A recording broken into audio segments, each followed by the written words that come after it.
Hey guys, in this video, I will show you how you can reopen Instagram photos you've already viewed. So make sure to watch the video till the very end. And let's begin.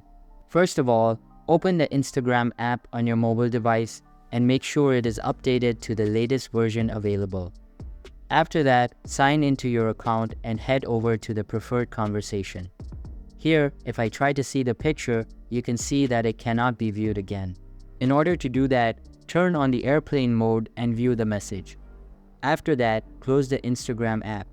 Go to the app's info settings by long pressing on the app and clear its storage. After that, open the app login again. And you can see that you can view the picture again.